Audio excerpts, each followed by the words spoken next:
Sawijining dina, Sofi mulih teka sekolah. Ing dalan ana preman sing nyegat. Hei, endi duwemu kabeh? Mboten gak ada arto, Pak, kula. Wis, gak usah alasan. Kene dheke. Ana Dita teka kate nulungi Sofi. Nggawa kayu, Dita nggepuk preman iku. Ayo mlayu. Matur suwun ya, Mbak. Nggih, Mbak. Ing kene encen akeh premane. Dita nyebrang kate mulih. Ana mobil sing nabrak Dita. Aduh. Wong sing nabrak mudhun teka mobil lan nulungi Dita. Mbak, gak apa-apa ta, Mbak? Dita gak sadar, terus digawa ing rumah sakit. Dita koma 2 tahun lan si penabrak sing biayai kabeh pengobatan. Dita sadar, terus takon ing pegawai rumah sakit, sapa keluargane lan sapa sing bayar pengobatane.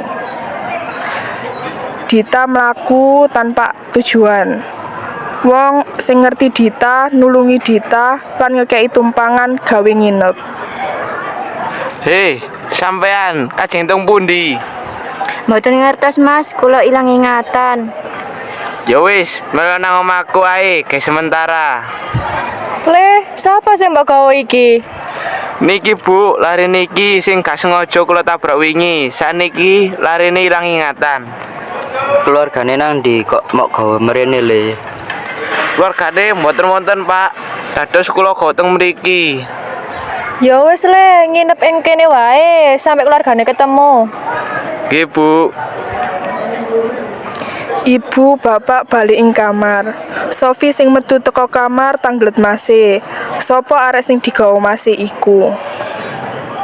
Mas, sapa arek sing sampean gawa iki?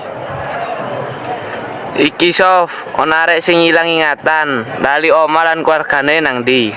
Loh, Mas, iki kan arek sing nulungi aku pas dicegat preman wingi. Ya wis, ewang ana arek iki, Sof.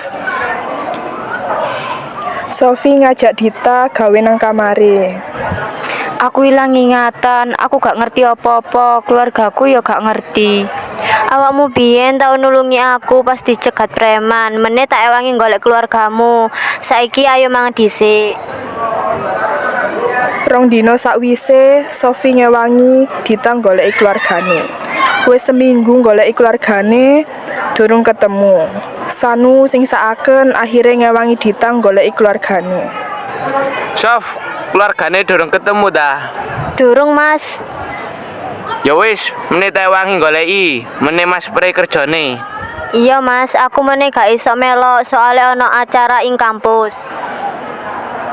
Sedina sakwise, ibu, bapak, Sanu, Dita lan Sofi lagi sarapan. Ibu lan bapak ana acara ing luar kota. Ibu kate ngancani ayahmu kerja ing luar kota. Hati-hati nang omah ya, Le. Nduk, keluargamu daren ketemu. Dadi nginep ing kene ae nggih. Sampai ketemu ya, Nduk. Nggih, Bu, matur suwun. Ya wis, hati-hati nang omah. Bapak lan ibu metu seminggu.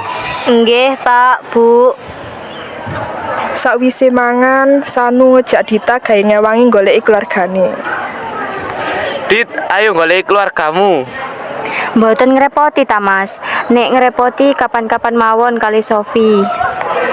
Enggak, aku saiki prei dadi iso ngewangi awakmu. Sanu lan Dita budal goleki keluargane. Ing dasa Dita tinggal, Sanu takon-takon tapi gak ketemu. Mas, aku mau ke kamar dulu yo. Ya, Dit.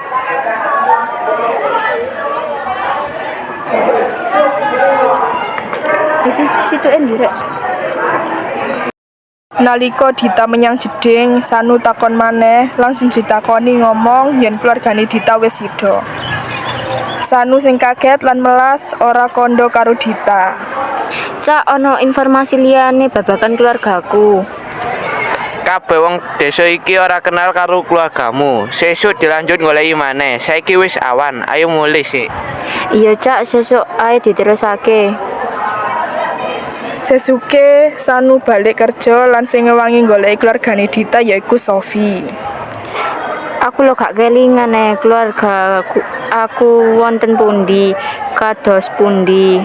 Ora popo, coba elingo alon-alon. Jenenge ibumu apa kowe duwe adik? Banjur ora let suwe ing dalan ketemu karo tanggane Dita sing wis mesti kenal karo Dita. Loh, Mbak Dita, kon tekan ngendi ae, Mbak? Budhe sampean lho nangleti. Sampean kenal Dita? Iya, iku tanggoku, Mbak.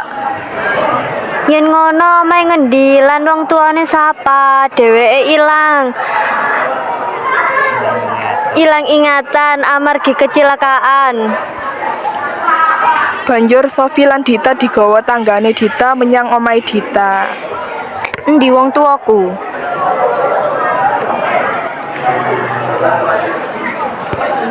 Iya nang endi? Omah iki sepi banget.